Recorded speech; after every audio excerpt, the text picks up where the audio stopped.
Hi YouTube, this is Danable Electrogram here, and today this video is episode 1 of the Hunted Killer series. I streamed this on Twitch, and I then edited it down, a lot of edits, and now I'm uploading it to YouTube for you guys. If you don't know what Hunted Killer is, it is a monthly murder mystery box that I get in the mail. There are 6 episodes in a season.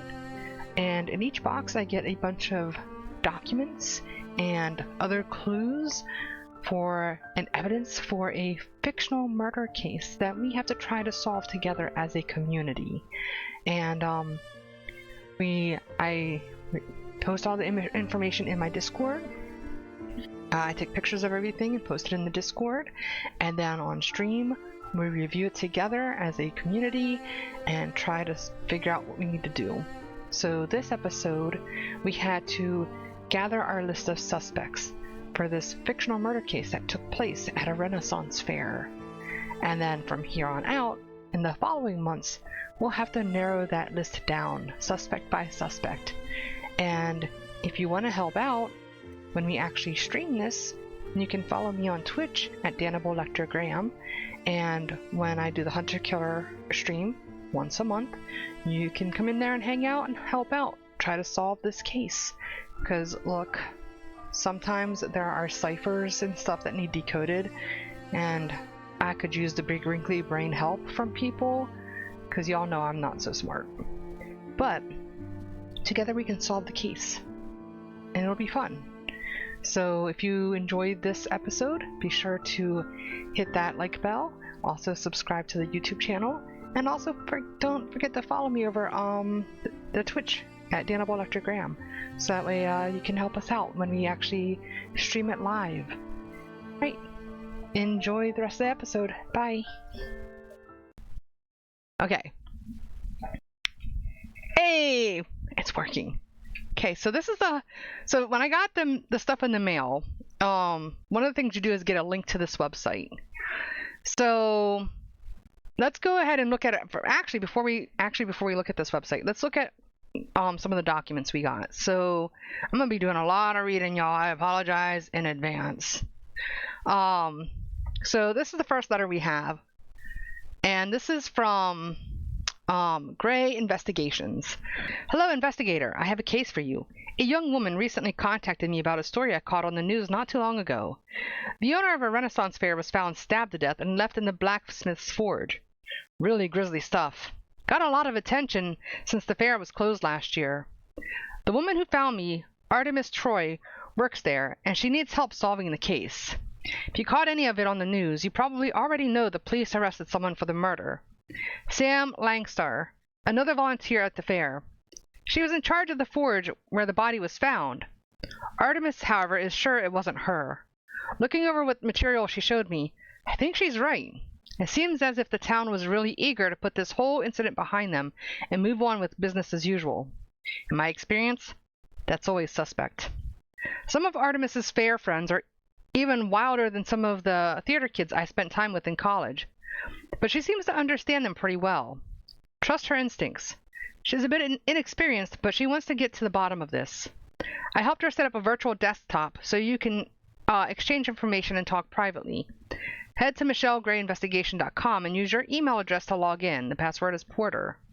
The folder I set for Artemis's case is titled Ren Faire, and the password Arthur. Everything you need to work on Art's case is in there. Best of luck, investigator Michelle Gray. So, I've already logged into the website. So we have that. So let's look at the next letter. So, which is hello, detective. So, the second letter. Hello, detective. My name is Artemis Troy. For the past 9 years, I've worked at the White Hill Renaissance Fair, a small Renaissance festival in Ohio. But just before we were ready to open for the season, my friend Hank Martins, our king who ran the entire fair, was murdered. Murder. The police arrested someone for the crime, but it's the wrong person. Sam Langstar, the blacksmith, is sitting in jail right now for a crime I know they didn't commit. Sam's been here since the beginning of the fair, back when White Hill was only a local theater group that Hank ran. Sam was the one who introduced me to Hank and the others, and they helped bring me out of my shell after my parents passed away several years ago. There's not a world in which Sam could have killed Hank, especially as violently as he died. Sam couldn't even stand to be near the roast boar we had at one of our fair feasts a couple years ago. Nevertheless, they are still in jail for the murder, and I can't even bail them out because the price is so high. I tried to raise money, but even if people were willing to contribute, if they are willing to even listen to me, I don't think we would have made it. Sam didn't do it, but that means someone else around the fair did. Lately, there has been an uneasiness around everyone. We were forced to close last year, and because of that, we've had to adopt some pretty substantial changes. I understand everyone's heavily invested. The White Hilt has been a huge part of our life in our town for the last decade plus. During the summer, it's what helps keep us above water, but things are beginning to get dangerous. In the weeks leading up to the murder, a lot of weird things were happening. I made a list of everything and put it on Miss Gray's shared desktop. We should try to make a list of people who had grudges against Hank, and figuring out who could be responsible for these strange occurrences seems like a good start. We should start with the pair of spurs that were left on Hank's car. It might seem weird, but this is highly suspicious. It's a challenge that was used amongst knights. If someone is that deeply tied up in the world of the Renaissance, they might be our killer. Artemis Troy. I guess let's look at the opening feast. So this is one of the things that was sent to me in the mail. All of this was sent to me in the mail. This is a thing that I received in the mail. And as you can see, the front of it says opening feast, a message from the king. It says, for all the subjects who helped return the fair to its glory after a long year away, we are back. Come sit by the fire and let's celebrate our return. Bring only yourselves. Meals and mead will be provided. Come by the royal throne and pledge your allegiance to the king at the fairgrounds. And it looks like it says something Friday, June 10th, but it's crossed out. And it says underneath it, Hank moved it to Saturday now after the sword incident. But we don't know what the sword incident is. But then the next image, the other image, is what's written on the back of that thing. So on the back of that, you see this diagram of a bunch of X's, which I have no idea what any of that is. It says, will I leave him on our blank car and distract blank his message? Look, you think it's football stuff, lineup stuff? I mean, it might be. But I don't understand what any of it means. Like, what does that have to do with the Ren Fair? You think it's their walking path? I mean, it might be. So we have also this. This is a surgery reminder. So I don't know. Okay, so this is from somebody named Daniel Bridges. And it says, Hank, just a reminder about my upcoming surgery and recovery time we already discussed. It's going to be at least 2 weeks, June 15th to the 29th. I wanted to clear up any misconceptions since I saw my name on the schedule for that time. I know this may seem like it's sudden, but I've already agreed to take the jester part, even though I spent hours studying knighthood only for my role to be changed at the last minute and without any discussion from me. Cameron even put in the hours to help me do some research. I think this request is totally reasonable considering what we already agreed upon. I mean, it sounds like it'd be reasonable, right? You would think.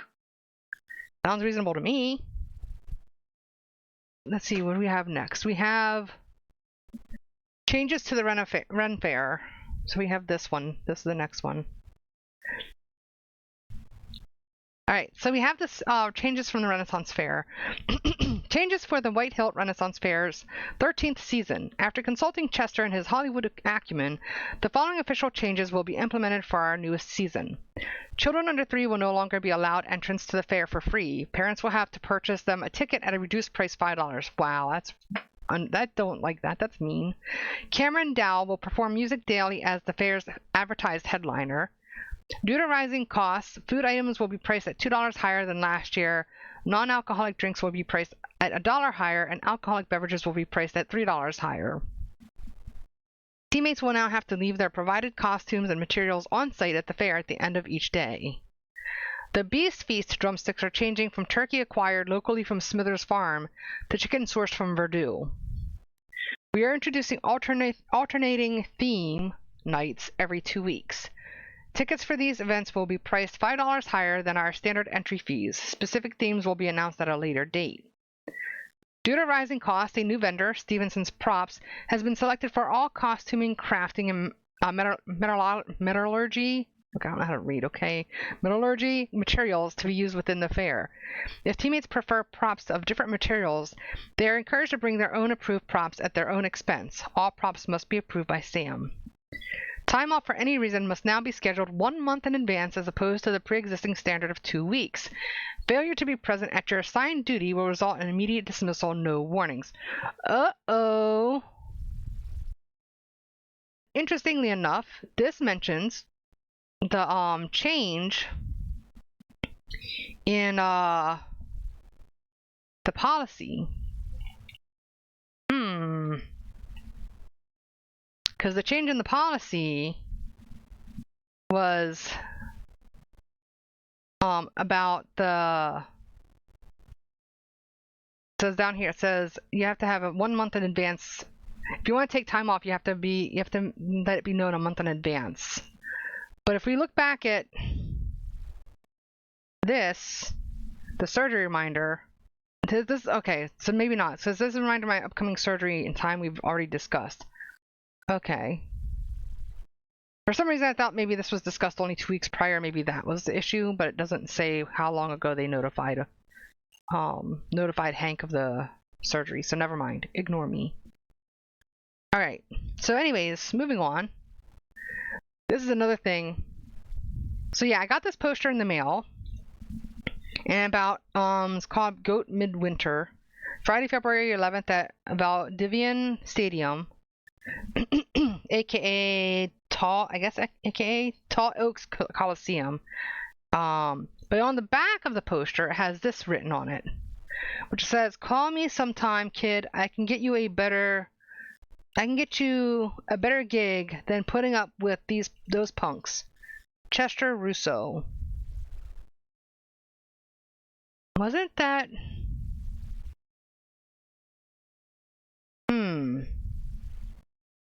If we go back and look at this, at the top of this for the changes for the White Hill Renaissance Fair, it says, "After consulting Chester and his Hollywood acumen, the following official changes will be implemented for our newest season." So I'm assuming that's the same Chester, but I'm very confused. Hi, Woofy. Hello, Dan. Are you gonna help me out on trying to solve this murder mystery? Of course. I'm not sure what I'm supposed to be looking at. Oh, it's in the channel, right? Yeah. Well, it's in the documents. If you look in the Hunter Killer channel. Yeah, I see. Yeah, in this channel, in this thread particular. So this is all the documents. I'm also sharing them on screen so people can see them in the stream. But if you want to like zoom in and look at them yourself, you can look at them there. Okay, so I also got this book in the mail. This is the front cover and the back cover of this book. And then there's the table of contents, which has the season's tale, duties map, rules and guidelines, working at the fair, life in medieval times, and then notes. I didn't post a picture of the notes, but it's just a bunch of empty space for us to write in. So, page 1 and 2. This season's tale. In this epic drama, the sun sets on the adventures of the famed knights of the Round Table. Having secured the Holy Grail and Camelot itself, the knights foolishly believe that no man or beast alone can destroy their bond.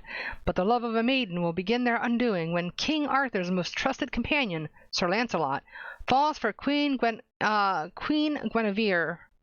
As Arthur brings war on Lancelot and his allies, Arthur's secret son, Mordred, schemes with the mysterious Green Knight to fulfill a prophesied downfall. And then for the duties, it says, each role will have a specific assigned station and list of activities. If you are unsure of your role or duties, check in with teammate supervisor Aaron Delano. Teammates are expected to engage with each other and fair guests. In-character friction with other White Hill teammates is encouraged, but guests are off limits for even in-character rudeness. At the end of your shift, please return all costumes and props to the storage warehouse. Overall, be friendly, be in the moment, and enjoy life in our medieval village. Also, you know what? Low key, honestly, I think it would be a lot of fun to work at a Ren Fair. Like, I don't know. It seems like it'd be so much fun. Also, you have a buddy that works at the Ren Fair? That's pretty awesome, Casey. I think that would be so much fun. Like, you get to dress up and role play every day for a job. That sounds like fun. Don't judge me. Alright, so let's look at page 3 and 4 of the book. Page 3 and 4 is a map of the fair. So we have the main stage at the top next to the warehouse. Then to the left we have archery and axe throwing. That's another thing. I would love to learn how to do archery. Like whenever I play games like 7 Days to Die or Minecraft or anything like that, I always use a bow. I love using a bow and arrow in games, and I did a little bit of archery when I was in high school. The one high school I went to, we had to do archery for gym class, and I loved it. So I would love to like learn how to do archery. But then you have the Baroque Rebirth Tavern, you have stables, restrooms, a jousting pit. Oh, I love watching the jousting at the Ren Fair. Anyways, we have the jousting pit, the forge, more restrooms, food stalls, an eating area, security, vendor stalls, Sleeping Sheep Tavern, first aid, customer service, royal lounge, and then the entrance. I will say, I hope I can go to the Ren Fair this summer. I haven't been to a Ren Fair. I haven't been to the Ren Fair in a couple of years because it's like expensive. But I really hope I can go to the Ren Fair this year. I miss it. I love going to the Ren Fair. We're gonna look at the next page for the rules and guidelines. Stay in character at all times. No use of cell phones or any other electronic or modern devices while in character. Failure to return white hilt equipment at the end of your shift could result in dismissal. All entrants to the fair are expected to buy a ticket. No bringing in non-paying guests. Any out-of-world communication with your fellow teammates should be done in private. Teammates playing royal characters such as the king, queen, and knights should be treated with their due respect and deference while in character. You will receive one 15-minute break for every 3-hour shift. All shifts over 6 hours will also be given a complimentary meal. No call, no show will result in immediate dismissal. Working the fair. As a representative of the White Hilt Renaissance Fair, you may find the following general information useful for interacting with guests and embellishing the world we create for them. Many guests will bring anachronistic technology into the fair, such as cell phones. This may seem like magic or the work of the devil to some characters, while to others it may seem like a wondrous invention the guest created. Your reaction should align with your character's enthusiasm for the Church of England. I think that's kind of cool, honestly. Most Shakespearean verse was written in iambic pentameter. Oh my god, I can't look. And an iamb is a unit of meter called a metrical foot, consisting of an unstressed syllable followed by a stressed syllable. Pentameter refers to 5 metrical feet in a line. The idea was to create a regular poetic rhythm that fell closely in line with how people will speak. Consider the phrase, "Today I am a lucky dog," by Jove. Every other syllable is stressed. Today I am a lucky dog by Jove. Speaking in iambs is a great way to create a Shakespearean mood for our guests. Use titles when speaking to guests. Knights should be referred to as sir or master, nobles as lord or lady, and children as master or mistress.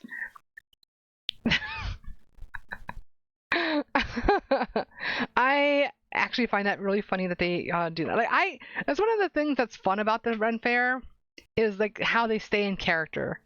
It's just so much fun. I don't know that I could do it. It'd be fun to do, but I don't know that I could do it. Especially when it comes to like the speaking aspect of it. Today I am a lucky dog by Jove. Like I can't do it. It's hard. I'd have to hear somebody else do it and then try to repeat it. And I still don't think I'd be good at it. Alright, so the next thing we have is the next page, the last page in the book. Life in medieval times. Here are some facts about medieval life to work into your character's speech. The code of ethics that knights were sworn to follow was known as chivalry. This compelled a knight and any that followed the code to display honor, loyalty, self-control, hardiness, generosity, and humbleness. King Arthur had his own version of chivalry with the Pentecostal oath. In it, the king established all his knights and gave them gave them that were of lands not rich, he gave them lands, and charged them never to do outrageously nor murder, and always to flee treason. Also by no means to be cruel, but to give mercy unto him that asketh mercy, upon pain of forfeiture and of their worship and lordship of King Arthur for evermore. And always to do ladies, damsels, I guess supposed to be damsels, and gentlewomen succor upon pain of death. Also that no man take no battles in a wrongful quarrel for no law, nay, for no world's goods. Unto this were all the knights sworn of the Table Round, both old and young, and every year were they sworn at the high feast of Pentecost. Oh my god. That was a lot to, like, read. Have pity on me. Alright. Homage and fealty were two cornerstones of European feudalism in the Middle Ages. They were pledges made from a vassal or a servant to a lord, often in exchange for titles or land. Homage bound the vassal or servant to one lord to whom they served above all others, and fealty was a pledge of loyalty to any number of lords. Knights had many ways to settle disputes, but the duel to first blood was a common one. To challenge another knight to a duel, one would leave their riding spurs upon the horse of the offending knight. So keep in mind, we talked about this. This was mentioned early on about the spurs. Which one was that in? Was that on this one? Yeah, so if we go back, hold on. If we go back to this one, I think it's this page. If we go back to here and we scroll down toward the bottom, if you look toward the bottom of it, you can see it says, we should try to make a list of people who had grudges against Hank, and figuring out who could be responsible for these strange occurrences seems like a good start. We should start with the pair of spurs that were left on Hank's car. It may seem weird, but this is highly suspicious. It's a challenge that was used amongst the knights. So that ties into what we just read about in the book. So back to here. So yeah, about the challenge, one way to do the challenge was for them to leave their riding spurs upon the horse of the offending knight.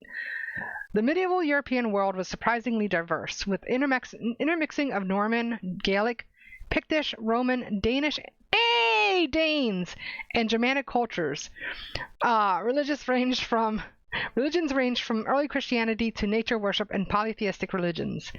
People, especially peasants, often walked differently in the Middle Ages in Europe, leading with their toes. This is thought to have helped them identify potentially hazardous ground before committing to their step, as their footwear was less structured.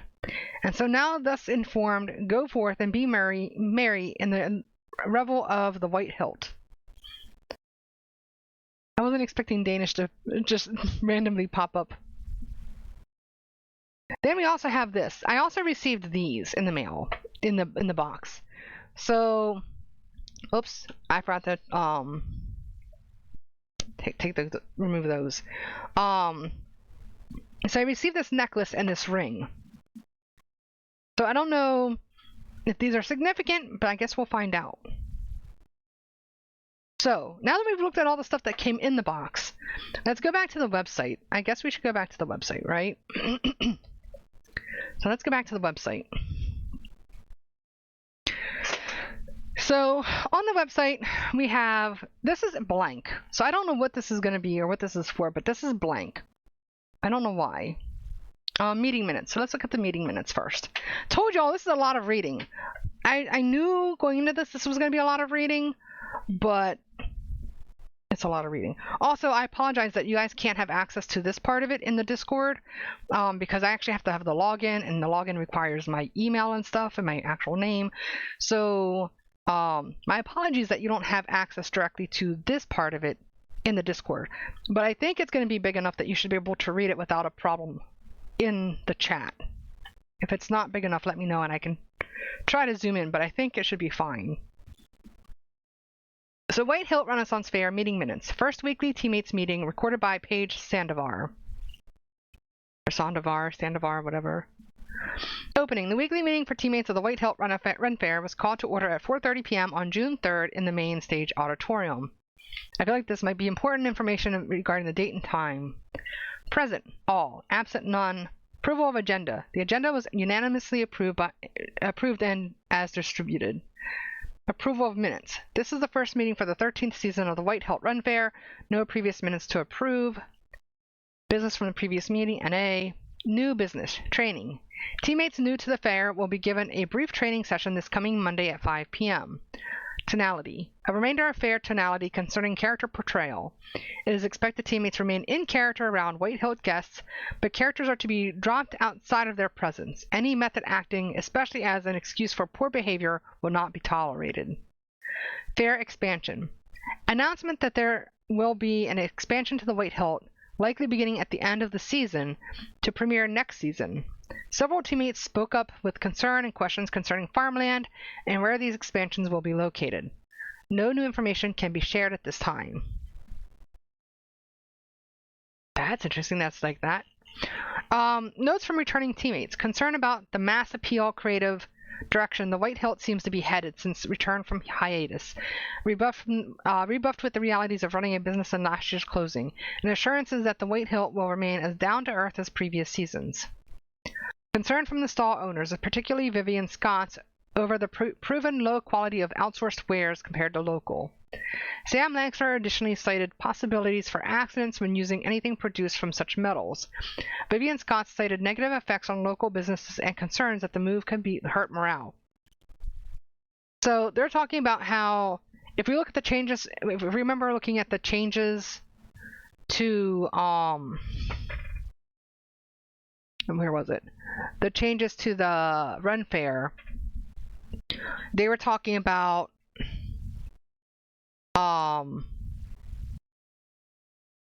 where was it? On here it says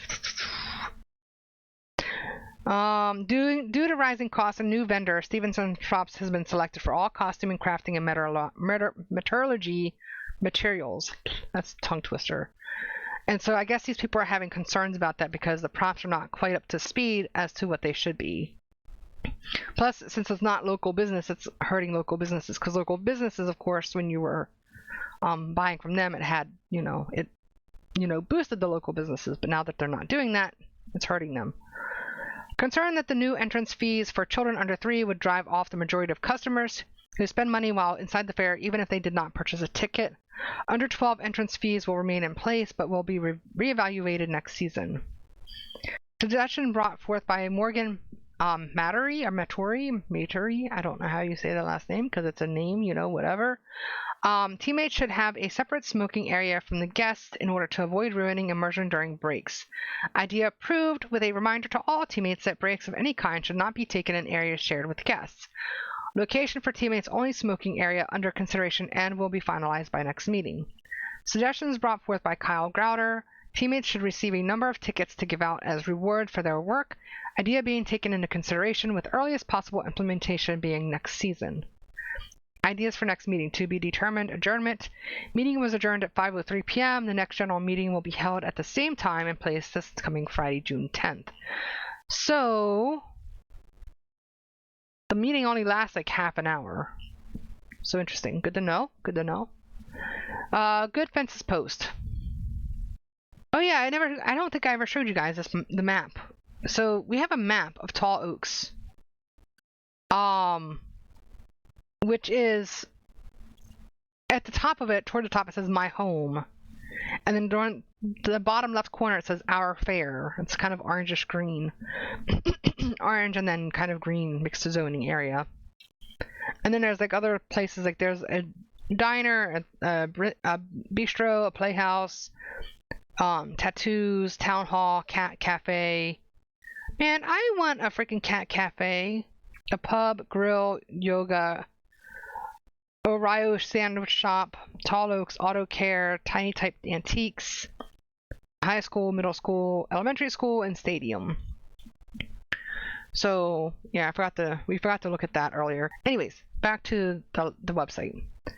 The loss of Hank Martins, who's the guy whose murder we're investigating, we're trying to solve. I'm sure that most of you have already seen the news, but the Tall Oaks community has suffered a devastating loss. Hank Martins, the owner and operator of White Hilt Renaissance Fair and the local Shakespeare Company, has been murdered. Please join me in offering condolences to his family and friends. So let's see. That's horrible. The White Hill means so much to me. I hope they're able to keep it going. Whoever did this must have hated that place.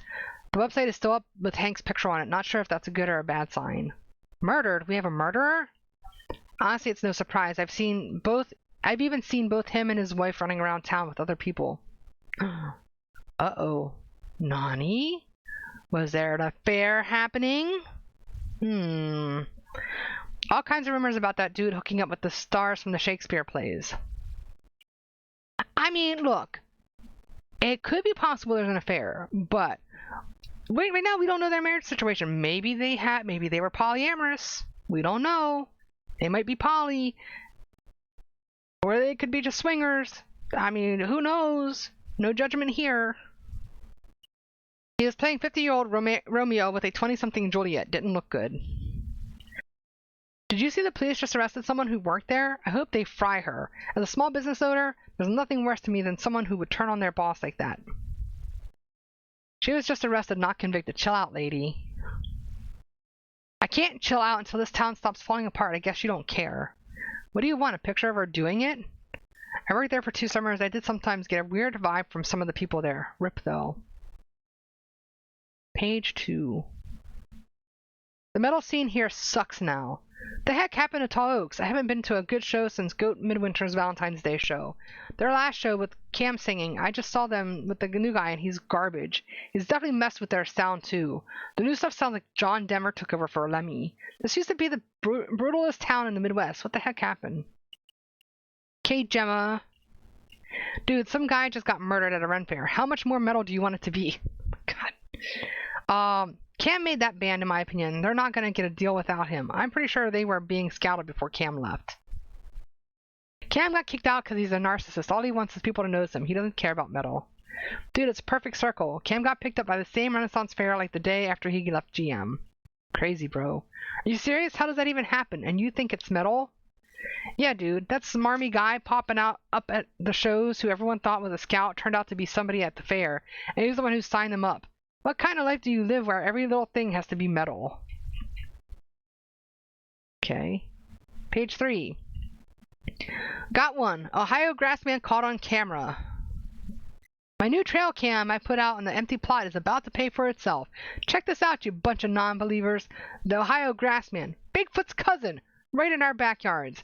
Watch out in the woods at night and watch out here for now more evidence. The Grassman is known to be more aggressive than your typical Bigfoot, so leave this to the professionals. What? So stupid. Oh, I'm convinced now. Trey, this plot number 52 right next to my farm. I'm trying to buy this. Alright, Trey, this is plot number 52 right next to my farm. I'm trying to buy this land, and I can tell you for a fact there's no Bigfoot roaming those woods. It's Grassman. They're different. Look, he's got a horn. He's going to do our little song. There's Goat's new front man. Oh my god. Idiots. Just like the internet. Real internet. Idiots. Full of idiots. I just realized Gladys Hemsworth at Grand Mayhem. But also like Grandma Hem. It's cute. Palisade residents, please mind your garbage. To all my residents in the Palisade, please remember to properly sort out your recycling from the garbage. I've had enough of this lazy attitude in this building. Plastics, metals, papers, and then trash. You're making the jobs of all those people at the collection center much more harder than it has to be. I found ridiculous things mixed up in the garbage here. Scissors, wrenches, a sink, a scalpel, and some old costume gloves, an aquarium, even a couple syringes. And that was just this morning. I could have hurt myself. Take better care of your trash, please. And I've let management know there's a junkie in the building, so watch out. Look. You don't know. I mean, look. The syringes could be somebody that, has medical needs. Like, for example, I take injections for my migraines. I get a monthly injection that I give myself for my migraines, and definitely not a junkie. How about you mind your business?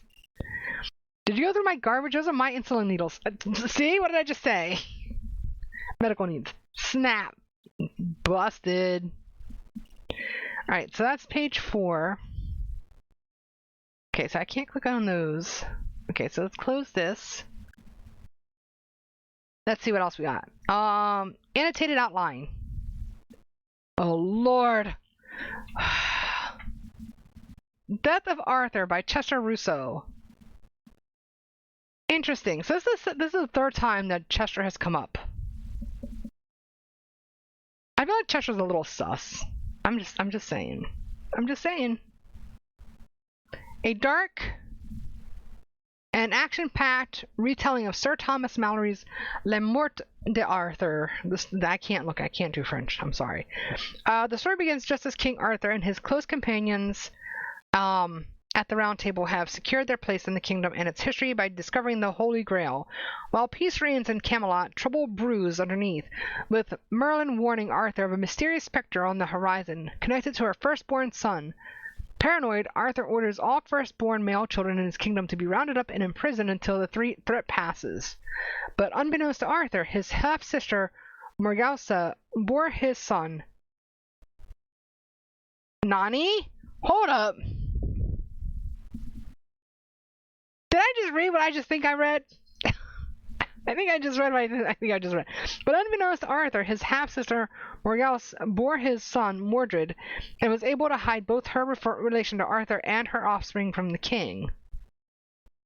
Interesting. Okay. Interesting. While Arthur is distracted with maintaining power, he neglects his relationship with Queen Guinevere. Though Arthur's best friend, Lancelot, lives by a strict moral code, he finds himself falling in love with Guinevere. Lancelot tries to stay chaste, instead dedicating all of his chivalrous deeds to his queen. But soon love takes hold, and the two begin an affair. Dun dun dun! Mordred, now of age, in King Arthur's favor, and having no knowledge of his parentage, finds himself manipulated by the mysterious and spectral Green Knight. The Green Knight finds opportunity in Lancelot and Guinevere's romance and exposes the truth of it to Arthur. Arthur, in a rage, orders Guinevere to be executed by burning at the stake. Luckily for her, Lancelot rallies a group of his close supporters and raids the execution, freeing Guinevere and taking her to his castle. Arthur is left with no choice but to summon his remaining knights and make war on his former companion, all while the Green Knight watches mysteriously from the shadows. With Arthur weakened by his campaign, Mordred declares himself the rightful king. He usurps the throne of Arthur, and the Green Knight takes his place by his side. The true enemy now revealed, Arthur and his army faces off with the forces of evil in a spectacular battle on the fields of Camelot. As his knights fall around him at all sides, Arthur and Mordred go head-to-head in a vicious duel. Recalling his most powerful weapon as king, his soul, Arthur is able to sway Mordred to his side. Together they turn on the evil Green Knight and slay him, though they both sustain mortal wounds in the process. Arthur's last remaining knight, Bedivere, takes Excalibur and casts it into the nearby water, where the Lady of the Lake receives it. Arthur and Mordred, free from their mortal bonds together as father and son, are then guided to the mythic paradise Isle of Avalon. Oh my god, there's so much reading! Hold on, I want to see something really quick. Episodes. Episode 1. The Questing Beast. We join King Arthur as he bravely faces the Questing Beast, a massive dragon-like creature with the body of a leopard, flanked by Lancelot and Gawain? Gawain? I don't know. Arthur orders his knights... Look, names are hard. Arthur orders his knights to stand down so that they are not injured by the beast's fiery breath. Drawing Excalibur, Arthur slays the beast, separating its head from its neck, and ties it to his horse to bring back and show the kingdom they are now safe from the beast. Arthur is greeted at home by his beloved Guinevere and dedicates his victory to her. Episode 2, Merlin's Prophecy. Arthur is visited by Merlin, who shares with... Oh, somebody's getting an ad break. Sorry. Arthur is visited by Merlin, who shares with him a prophecy, a projected version of the prophecy with shadow puppets plays behind him as he speaks. Merlin tells Arthur that he has a son, of which he is now aware, but who will one day usurp his throne. Episode 3, Lancelot and Guinevere. Lancelot, on Arthur's order, accompanies Queen Guinevere to the court of the Pictish king Lot. Entranced by her beauty, Lot attempts to kidnap the queen. Lancelot comes to her rescue and single-handedly defeats the knights of King Lot. Lancelot and Guinevere share a moment of romance and fall hopelessly in love with each other. Episode 4, Arthur's Son.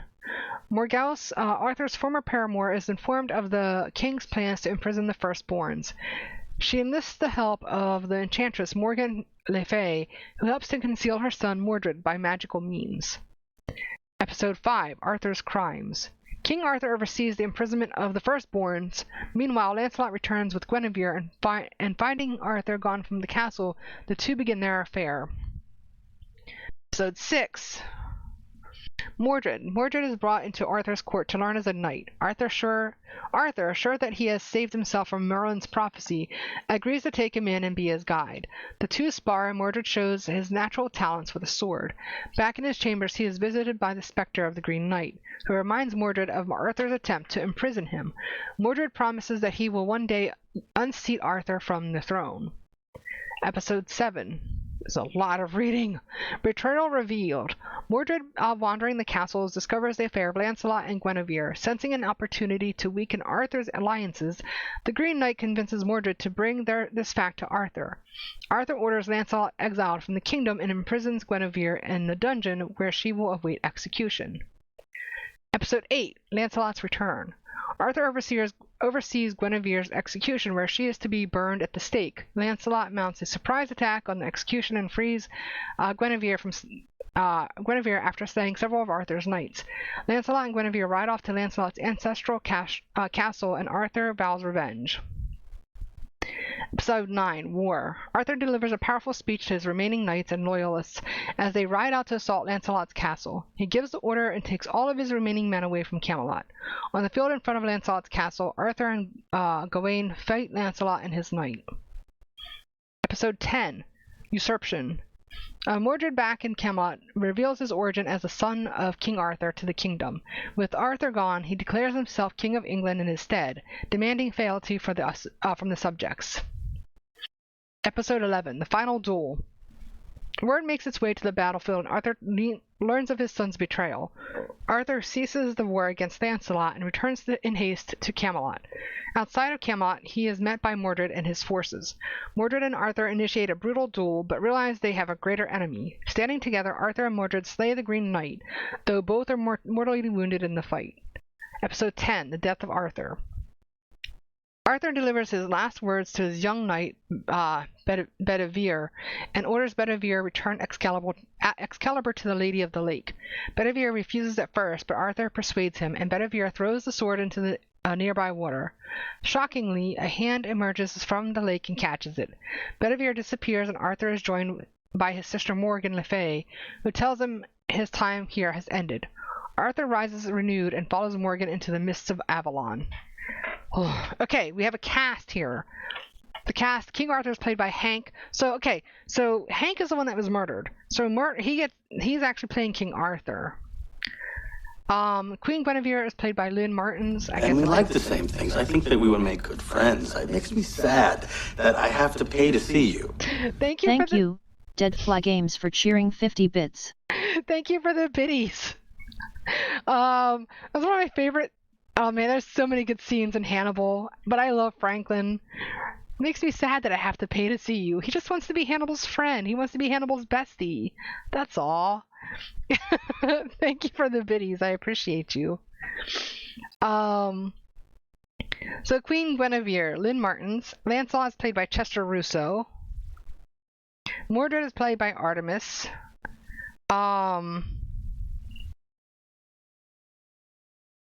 Okay. That's okay. Narrator and the Bard is played by Cameron Dow. Merlin's played by Morgan. Morgause is played by Vivian. The Jester is played by Danny, which we've seen the letter from Danny Bridges earlier. The Green Knight's played by Sam Langster, Sam is the one that is currently in jail for the murder of Hank. Bedivere is played by Kyle, and then King Lot is played by David Thompson. And then we have Gawain, Bear, Guard 1, 2, musician, and a whole bunch of other people. The director is Hank Martins. The writer is Chester. Okay, so what notes do we have? So for the Excalibur, it says, one step behind the name of the ring. I think someone's cat stepped on the keyboard again. There's a note from Chester. one step behind the name of the ring. And it's a bunch of letters. And I feel like that's going to end up being a code for something. And then, okay, then for episodes, Chester wrote, we can put these little mini plays on in the days leading up to the big tournament or the play finale. We want to get people coming back to see how the whole thing ends.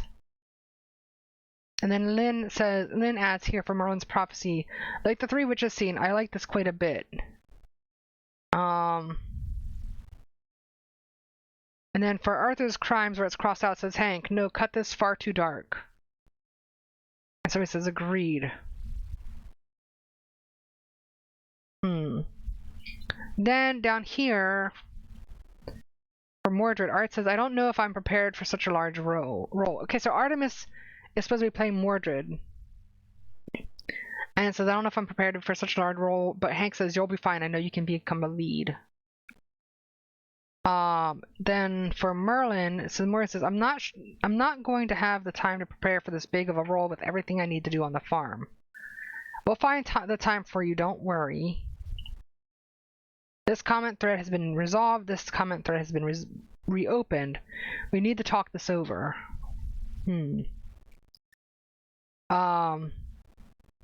Director, this is director Hank Morgan. So he says, Dave says, I'm coming for you, Hank. And Hank says, I'm so frightened.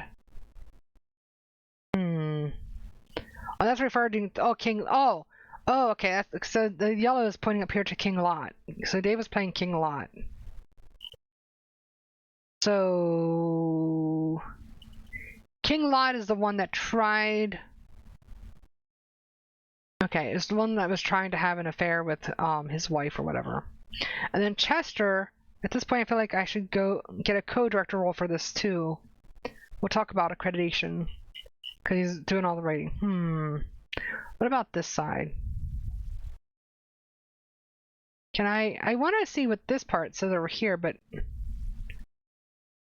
I can't zoom in. Okay. Danny, are we really doing this? So, oh my god. Okay, so for the half-sister.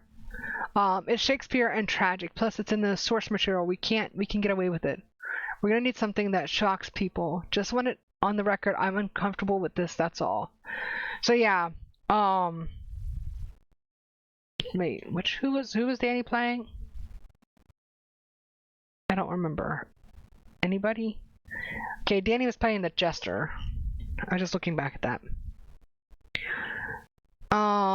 Let's see, Hank.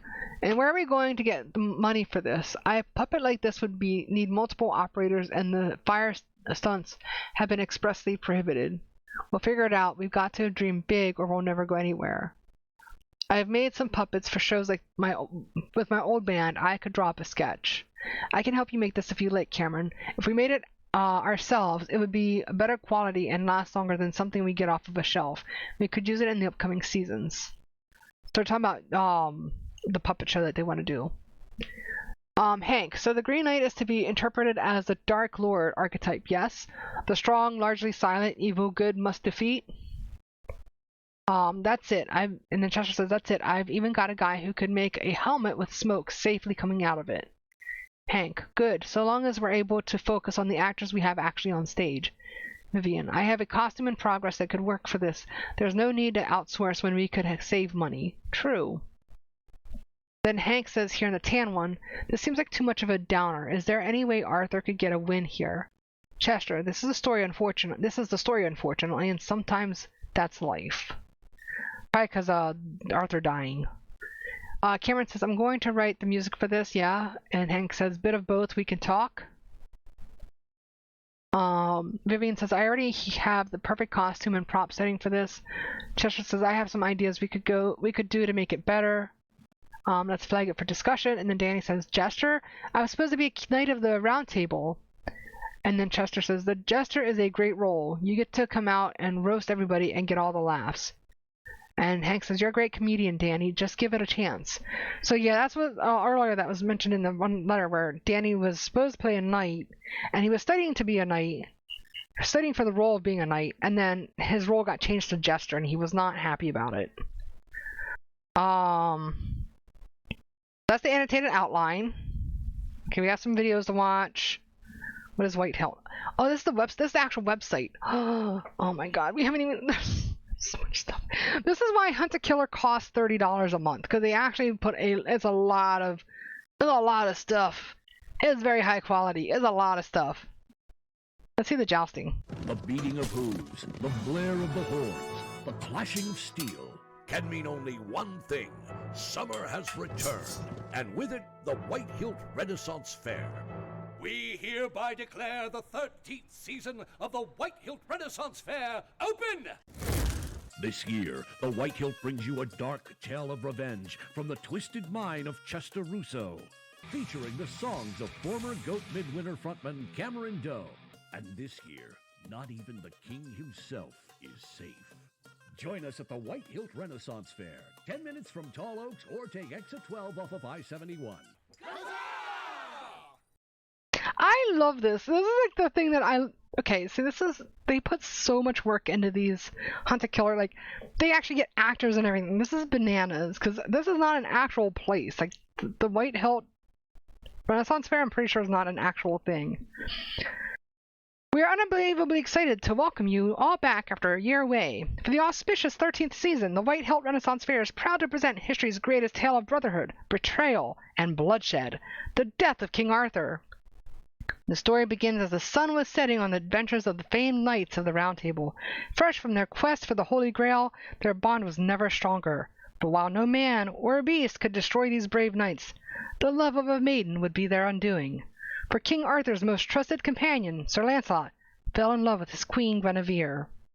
Witness the forbidden love, the betrayal of brothers, and the machinations of a mysterious evil this summer at the White Hilt Fair. I love it's called Dragon Breath Road. It's like the perfect name, like the perfect street name for a Renaissance fair. Dragon's Breath Road. It's so fitting. There we go. That's what I was looking for. It's so fitting. Hours and pricing. $25. So this says children under 3 it gets free, but they changed that. Our founders. This year will mark the White Hilt's 13th season. In those years, we have grown from a small passion project to a Midwest cultural institution with attendance in the thousands. The White Hilt Ren Faire was the creative child of founders Hank and Lynn Martins, former heavyweights of the Broadway stage. The two met in a musical adaptation of Shakespeare's The Life and Death of King Richard II at the Cadence Theater, where they both played the leads. Bonding over their shared love of theater and medieval European history, the two were soon married at New York City Hall. Hank, a native of Tall Oaks, was given the once-in-a-lifetime opportunity to buy the former county fairgrounds in his hometown, and he convinced Lynn to move with him back to Ohio to start their own theater company. Lynn agreed on one condition, that in the summer, she and Hank would organize a yearly Renaissance festival, and the White Hilt Ren Faire was born. Also, interesting, anybody that was not here, but when we did the previous Hunt a Killer, which was a while back, if I'm not mistaken, that murder took place at the Cadence Theater, if I'm not mistaken. Which is kind of cool that they tied it back into that. That's kind of neat. I like that. I appreciate that. Attraction. So this is the Ren Fair. They have Sam Smith, Market Square, Main Stage, Jousting Pit, Medieval Museums. Sam Smiths. Take classes on real smithery techniques or buy your own blade. The Market Square. Sample a king's ransom and handsome wares, from magical talismans to royal quality dress. You're sure to find what you're seeking here. The Main Stage. Catch a part of the season's story or settle in for a night of music from our resident bard, Cameron Doe, the former lead singer of popular local band GOAT Midwinter. The Jousting Pit. See our brave knights on horseback as they clash for the honor of the kingdom. That's like my favorite part of the Ren Fair, is the jousting, is watching the jousting. How many of y'all have gone to Ren Fairs? If you've not gone to a Ren Fair, or if you have gone to a Ren Fair, let me know what your favorite part of the Ren Fair is. And if you've not gone to a Ren Fair, you're really, really missing out. I think most states have Renaissance festivals. I know Pennsylvania has a really good one, but I may be biased because I'm in Pennsylvania. The Medieval Museum. Learn what life in the Middle Ages was really like and see genuine artifacts from days of chivalry. South Ohio Regional Shakespeare Company. Founded in conjunction with the White Hilt Renaissance Fair, the SORSC has been staging the works of Shakespeare, Christopher Marlowe, and other repertory works for 13 years. Performing out of the Tall Oaks Playhouse, Hank and Lynn have directed their own celebrated adaptations of Twelfth Night, A Midsummer Night's Dream, and a marathon performance of Henry VI Parts 1, 2, and 3, along with many more. The company also maintains close ties to the local public school system, donating costumes, props, time, and direction to the budding thespians of Tall Oaks Einstein High School. Also, interesting, the Renaissance Fair in Pennsylvania, they put on every November, they put on a show called Poe Evermore, where they reenact Poe's short stories and plays and stuff, and it's so good. I haven't been to that in a long time either, but it's so good. Hank Martinson. Credits include A Grape in the Moonlight, How to Succeed in Business Without Really Trying, If Anything Happened on the Way to the Forum, and a celebrated stage adaptation of Duel. Hank discovered Shakespearean theater through Lynn, whom he met on a night at an improv class at the famous Cadence Theater in New York City. Lynn Martins, a true triple threat. Lynn is a multifaceted actor who has appeared professionally on stage in a wide variety of productions. Wicked, The Tragical History of Dr. Faustus, The Phantom of the Opera, Macbeth, and The Piano Lesson, to name a few. She has also held nearly every job in the theater business, and her immense experience fuels the beating heart of the SRR. We'll just say Sorcy. We'll just say Sorcy, because you know what? There's a lot of letters. Chester Russo, actor and writer extraordinaire. You'll know Chester as the mad genius behind the cult hit film Angels in the Gutter. Chester Russo is the creative powerhouse behind the White Hilt and has lately been bitten by the acting bug himself. Cameron Dow, formerly the lead singer of local metal legends Goat Midwinter, Cameron has struck out on his own with a solo career that pushes the bounds of his creative repertoire to new frontiers. Catch him on the main stage performing his historically influenced ballads and barn burners. Danny Bridges. You might remember Danny by his nickname Tollbooth from when he was a star defensive lineman for East Fork College. After snapping both Achilles tendons in a dramatic overtime victory to bring the Bullfrogs their first championship trophy, Danny took up acting and fell in love with the theater. Morgan Mattery. Champion pumpkin farmer, Morgan also runs a series of urban community gardens around Ohio. Morgan got involved in the fair when he saw an opportunity to sell produce and educate people about food deserts, but now enjoys his time on the stage as well. Sam Langster, who's the one that's currently in prison, or sitting in the jail cell for the murder of Hank. Since the early days of White Hilt, Sam has guided set decoration around the fair to bring the Martins' vision to life. You can often spot her taking notes in the back row during a performance or eating an apple near the fruit hawker's cart. Vivian Scotts, a more recent addition to the troupe. Some playgoers may recognize Miss Scotts as Tall Oaks Einstein High's resident art teacher, who also helps design many of the sets and costumes for the show. Daniel and Alice Troy Foundation. Beloved friends of the Martins and early supporters of White Hilt, Daniel and Alice Troy encourage Hank Martins to follow his dream and create a world for people to come together and enjoy the art and culture of another age. Each year, a portion of the fair's proceeds go directly to the late couple's posthumous philanthropic foundation. The Daniel and Alice Troy Foundation has founded significant advancements in on-site emergency medical treatment and research for nearly a decade. The Foundation's work has supported giving emergency medical personnel the resources to help those who just 10 years ago would have died from injuries related to vehicle collisions, saving hundreds of lives. Thank you, Daniel and Alice, for your legacy. All right. Now, okay, we have this down here. We're almost done with all the reading. Then we have videos to watch. Oh my goodness. So this is from Artemis. Hey, this is a list of few strange events at the fair before Hank's murder. I believe a pair of spurs was left on Hank's car, which we already found out about from the one letter. And we know that that's a sign among the knights wanting to challenge to a duel. Someone built a scarecrow outside the fair with a threatening message. There was an incident with a swapped sword that caused Hank to get injured just a few hours before his murder. Huh. I already suspect Lynn, Hank's wife, unquestionably stands to gain the most from his death. But let's figure out who else had a grudge or stood to gain something. We'll start with the spurs. Leaving spurs was considered a challenge among knights. Let's see if we can figure out who left these for Hank. So we have to figure out who left the spurs. That's our mission for today, is who left the spurs. Okay, so let's watch the videos really quick. Let me just check Make sure the audio is not going to be too loud for you guys.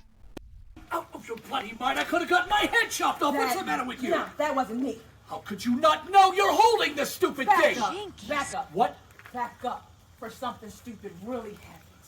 Something stupid already happened! Whoa! It was just a little accident, okay? Stuff like this happens all the time. It's not like anybody really got hurt. If you can't handle a hero sword, maybe you shouldn't have one. Ooh.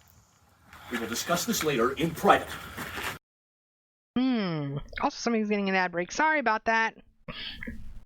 Okay, so police statement.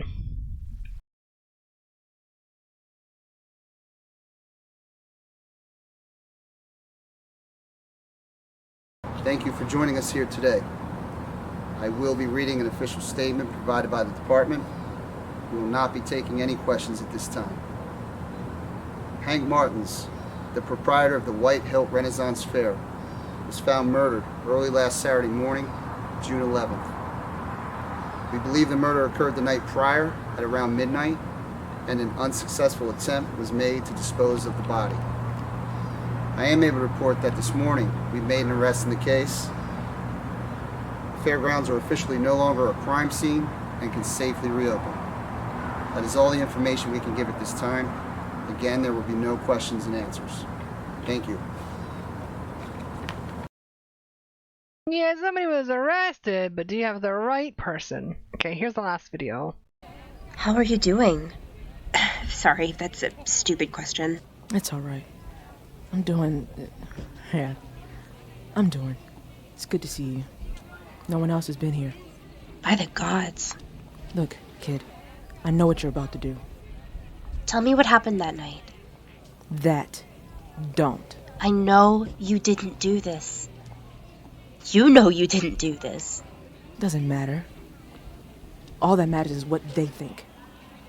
They've already made up their minds. Sam, please just tell me. I went home that night by myself. After that day and fight with Hank, I just parked my ass on the couch and fell asleep. I was alone. And that's all? That's it. What about bail?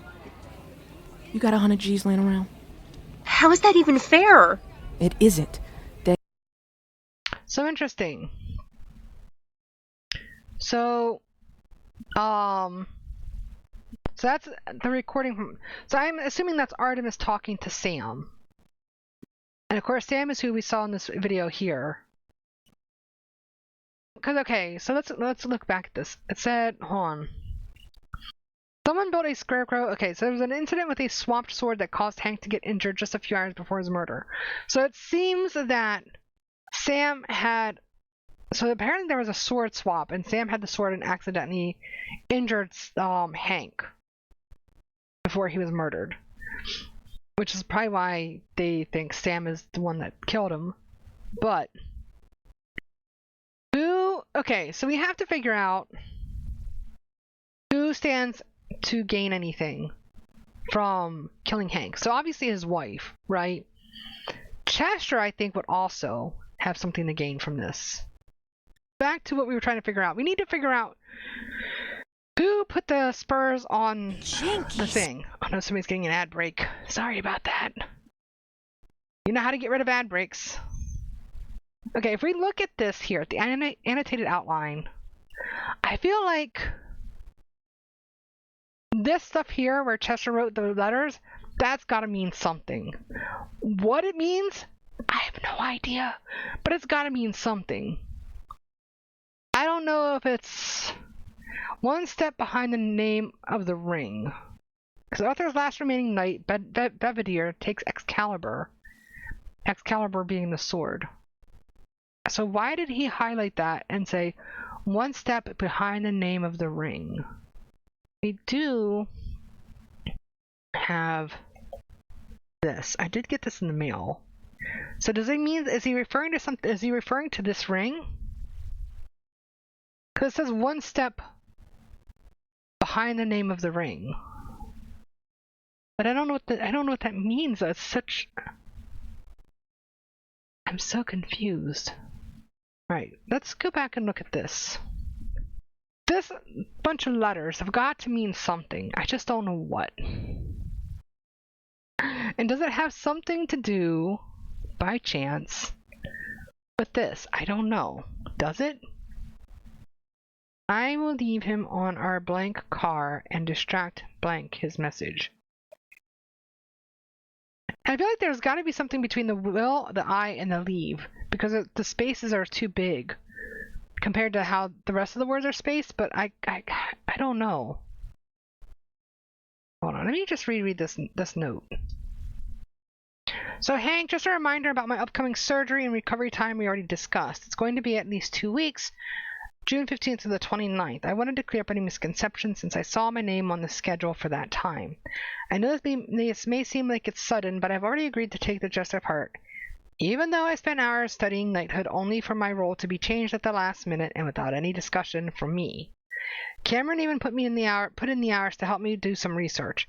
I think this request is totally reasonable considering what we have already agreed upon. So, I mean, it could be Bridges, it could be Daniel. If he studied for the knighthood, he would know about the spurs. But I don't know what he would gain out of killing Hank. Chester, I know it. Well, I mean, Chester, he's been writing, so I think he would know. Double check the good fences posts. Loss of Hank Martins. Dealt with Hank's picture on it. Not sure if that's a good sign or bad. Murder. We have a murder. I've seen both him and his wife running around town with other people. She is nosy. This woman here, Gladys Hemsworth, she is nosy. You see the police just arrested somebody. I hope they fry her. Look, don't anybody send any of your money to Gladys.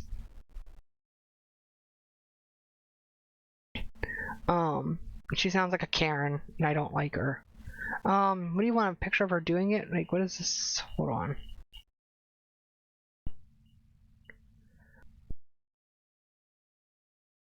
I worked there for 2 summers. I did sometimes get a weird vibe from some of the people there, though.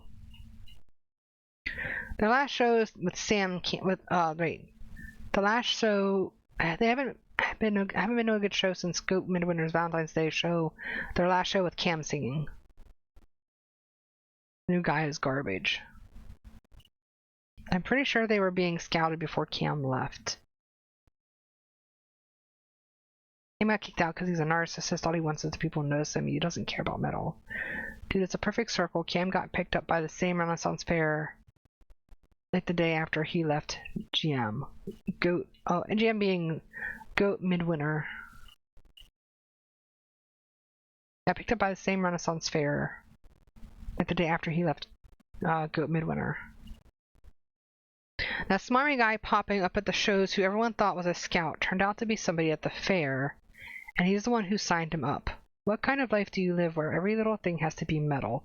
So I think they're talking about Chester Russo, the smarmy guy, because Chester wrote on the back of the one poster, the Goat Midwinter poster, hey, contact me and I can get you a better gig than with, the bandmates he was at. And he was working for the fair. So I feel like if they're talking about the smart guy popping up at the shows who everyone thought was a scout turned out to be somebody at the fair, I think they're talking about Chester.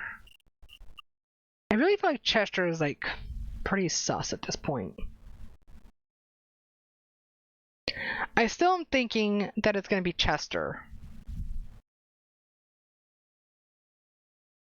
What happens if I put that in here? Let's see. Let's type it in here. Chester Russo. I'm not sure it was them. Not to say they're not suspicious, but I don't think they placed the spurs. So it's not Chester. Who else would have chased? I mean, it could have been Danny. Because Danny is the one that was supposed to play the knight,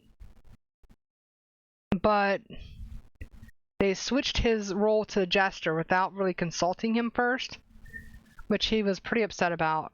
Annie was supposed to be having surgery, and it seemed like they were not complying with that. I mean, I could see why Danny would be upset, but what does he gain from killing Hank? Let me look at something really quick. The website. Company. Danny Bridges. You may remember Danny by his nickname Tollbooth from when he was a star defensive lineman for East Fork College. After snapping both Achilles tendons in a dramatic overtime victory to bring the Bullfrogs their first championship trophy, Danny took up acting and fell in love with the theater. So I wonder if this ties into the fact that we have the diagram of the football, like the football diagram, with the message about leaving something on the car. So maybe Danny?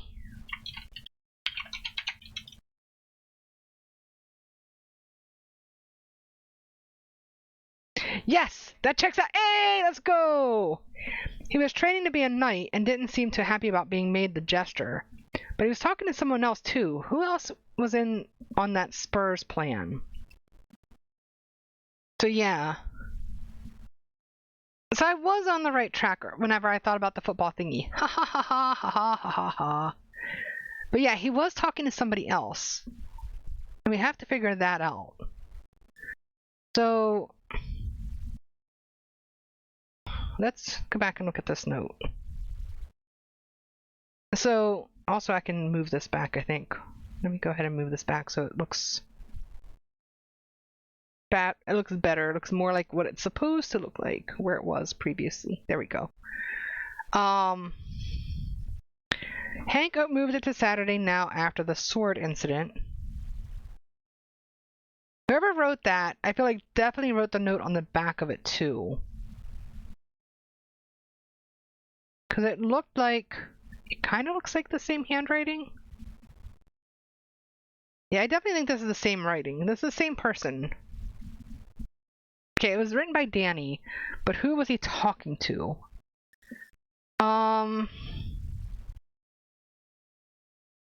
Could have been Chester? We have the letter from Hank, or from Daniel. Okay, hold on. Big brain moment, sort of, kind of, maybe.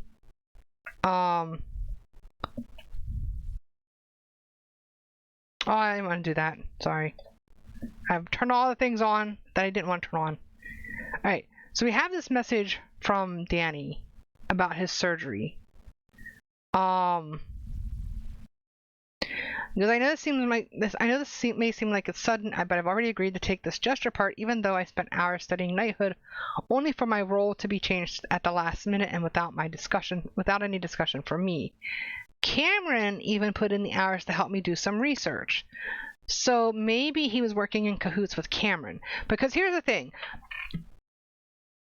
I don't think he'd be working in cahoots with Chester because he was upset about the role change. And Chester was, a part of that role change happening. So I don't think he'd be in cahoots with Chester. Can I also just say I hate that they have the name Chester and you have the role Jester. Like, could you have given him a different name, like maybe Charles or something instead of Chester? Like, I hate it. But maybe Cameron, because Cameron was helping him with doing the research for the role. So I'm going to put Cameron in on here. You love the word cahoots? It is a good word. Cameron? I agree. Cameron and Danny are good friends. It looks like we have our first two suspects. Okay, onto the scarecrow. Here's a photo as well as a transcription of the message that was on it. Let's figure out who could have written the message on that. Okay, so let's go back to this. So you guys can see. There was a note attached to the scarecrow. Everyone was talking about it when it happened, and quite a few people took pictures. I transcribed it here for you.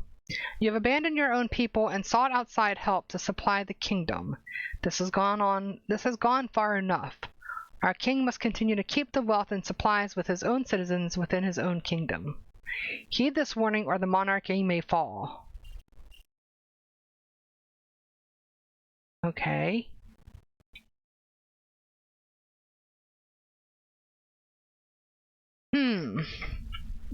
So here's the thing. with this message. You have abandoned your own people and sought outside help to supply the kingdom. This has gone far enough. Our king must continue to keep the wealth and supplies within his own citizens within his own kingdom. So if we look at good fences for a second, because this picture reminded me of, hold on, I might just see something really quick in here. The picture reminded me of this idiot Trey. My new trail cam I put on that empty plot is about to pay for itself. Check this out, you bunch of non-believers. The Ohio grassman, Bigfoot's cousin, right in our backyards. Watch out in the woods at night, and watch out for more evidence. The grassman is known to be more aggressive than your typical Bigfoot, so leave this to the professionals. This person is an idiot, but the camera kind of reminds me of this. Trey, this is plot 52. Right next to my farm. I'm trying to buy this land, and I can tell you for a fact there's no Bigfoot roaming these woods.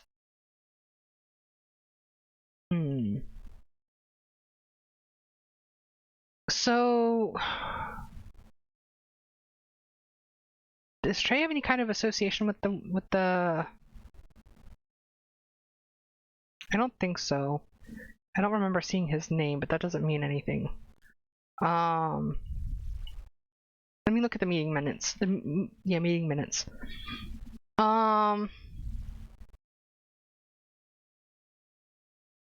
Okay, next page. Wait, hold on, what did I say? Okay, about the expansion. Concerned about the mass appeal creative direction the White Hilt seems to be headed since return from hiatus. Sorry, my chair's squeaky. Rebuffed with the realities of running a business in last year's closing, the assurance that the White Hilt will remain as down to earth as previous seasons. Concern from the stall owners, particularly Vivian Scott's, over the proven low quality of outsourced wares compared to local. So it could be Vivian,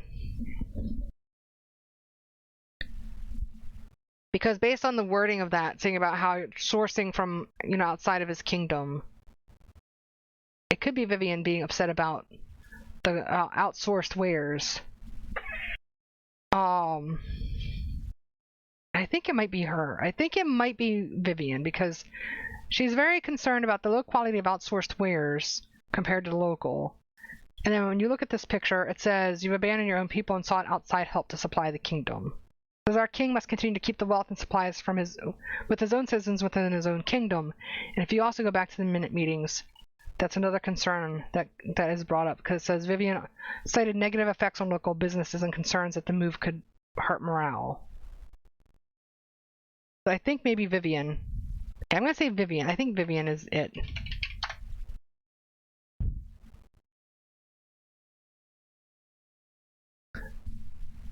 Vivian placing the scarecrow makes sense. That's very much her aesthetic. But what doesn't make sense is I can't figure out her connection to that plot of land. Let's figure out who could have easily accessed that plot. Whoever that person is, they must have had help. And they must have helped Vivian place the scarecrow. Okay, I think it's going to be Morgan. Because if we look at the opening minutes, or not the meeting minutes, sorry. If we look at the Good Fences post again, with this picture, Morgan says, "This is plot 52 right next to my farm. I'm trying to buy this land, and I can tell you for a fact there's no Bigfoot roaming those woods." So I'm wondering if, because it says she's trying to buy farmland. Or it's next to her farm and she's trying to buy the land next to the farm. So, and the question is, placing the scarecrow makes sense. It's very much, ooh, hold on, let's look at the map. We look at the map. It says the fair is down, oops. If we look at the bottom left, it says our fair. And she said she's in plot 52. Because, okay, so all their agricultural land is there. I mean, there is some over to the right. But either way, it's agricultural land. It's going to be farmland. It's near the farm. Or near the fair, sorry. Because it said it was placed outside the fair. I'll go back here.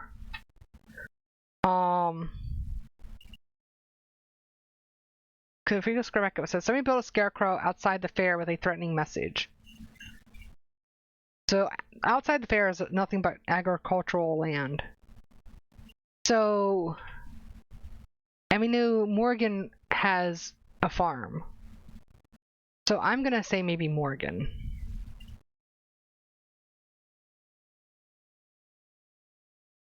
Let's see what they say. I knew that plot of land was between. Oh, hold on. I wasn't done reading. I'm not done reading.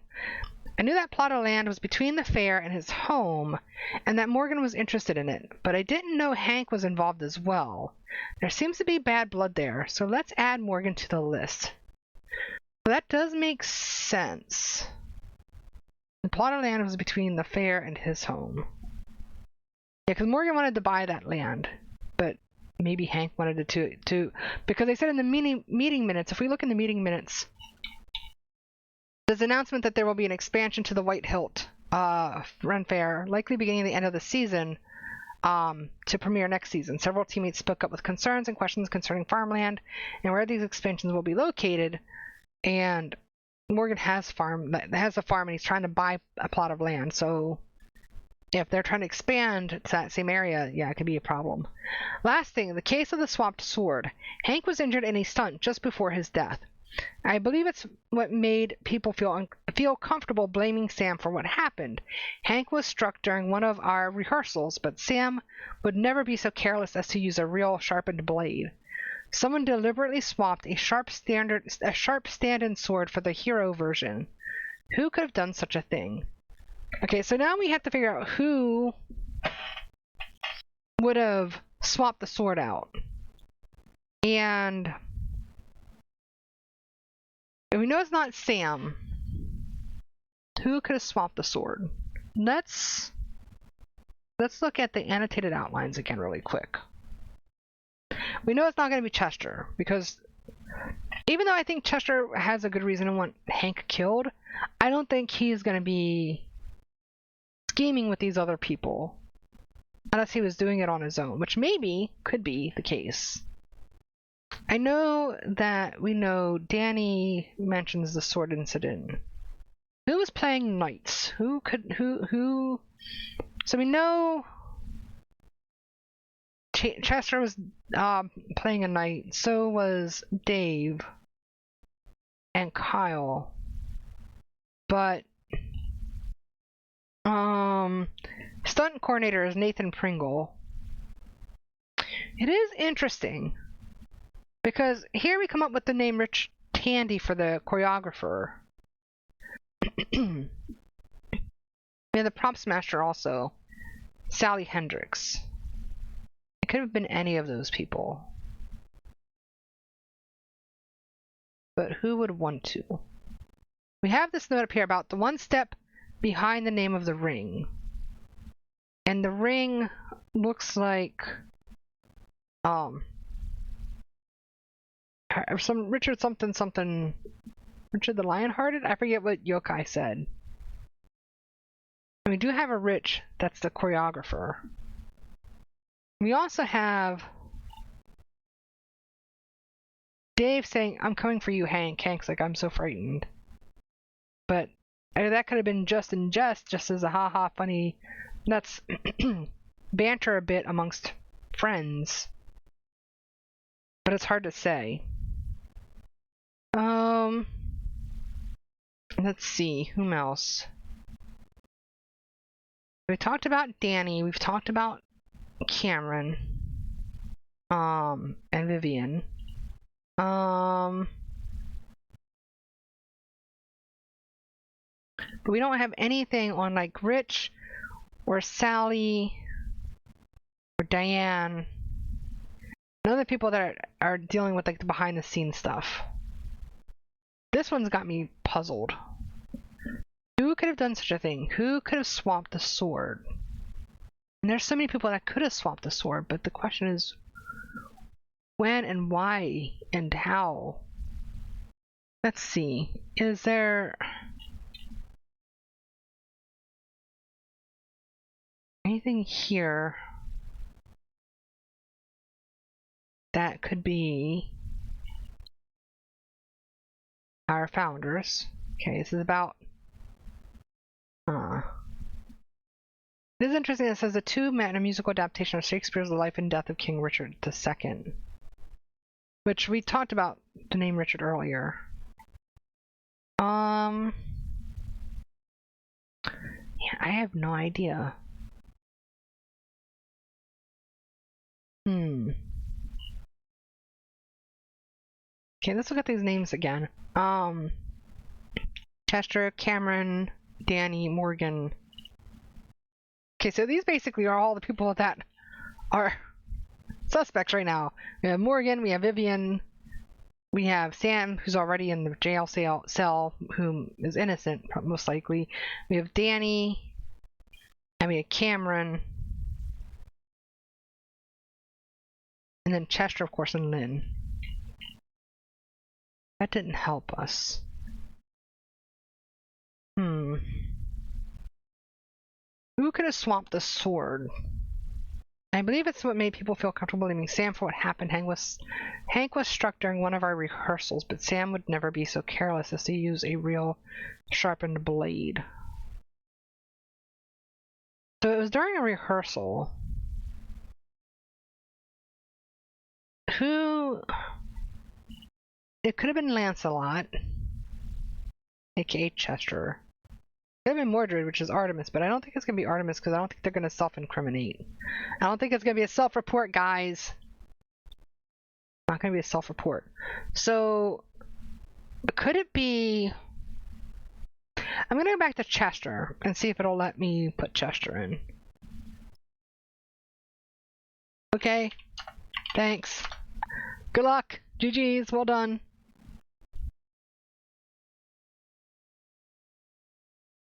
Chester, I see where... Okay, let me go back.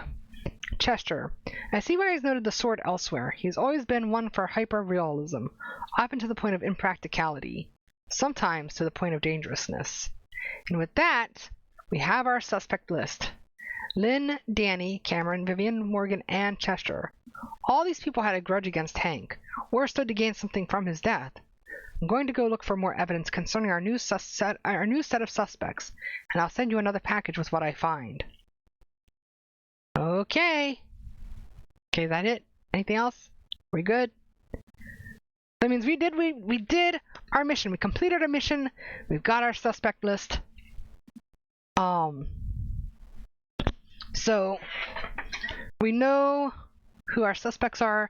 So over the course of the next 5 episodes, for those of you that don't know how Hunt and Killer works, over the next 5 episodes, typically the way it worked, at least with the Cadence Theater one, with each episode we had to eliminate one of the suspects.